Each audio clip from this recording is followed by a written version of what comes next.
Hello and welcome. So in this section we're going to look at hyperbolas. So this is the last conic section that we're going to look at. And we're going to do the same as with the ellipses. We want to learn about the standard equation of hyperbolas and how to graph them. Or read a graph, figuring out the equation from the graph. Right? So the hyperbolas look like this. They're kind of split into two different parts. So they could open horizontally, like to the left and right, or vertically, up and down. Okay? So this depends on what the equation is. Okay? So the standard equation of an ellipse that opens left and right starts with x. Okay? So we have x minus h squared over a squared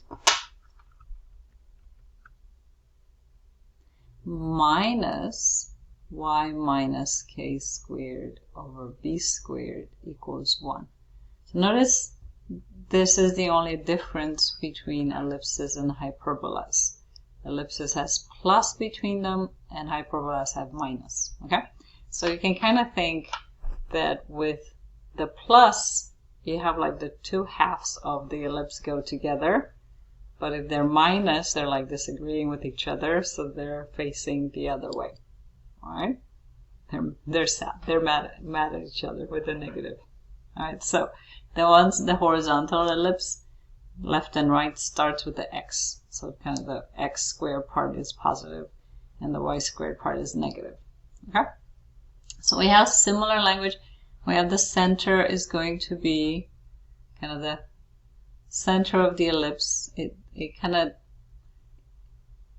It's the sort of center of symmetry, because it's not like a center of a circle or an ellipse where you kind of see it. It's like, oh yeah, it's in the center, but it's still a center.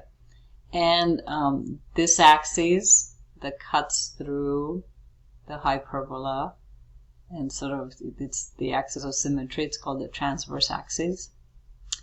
And the other axis that doesn't pass through the hyperbola, doesn't cut through it, is called the conjugate axis. And we have the vertices and the foci, which we're not going to talk about the focus in this class, but it's you might see it later if you take another class. All right. The other one that turns vertical starts with a y. Okay, so we have y minus k squared over b squared minus x minus h squared over a squared equals to 1.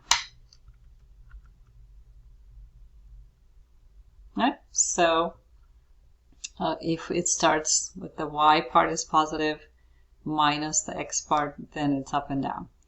The a's and the b's, I like to kind of get them to stick with the regular. A goes with x, b goes with y, b goes with y, a goes to x, kind of make that the same. A gives you the left and right movement, and B gives you the up and down movement, just like with everything else. All right? Okay, so we're going to graph now.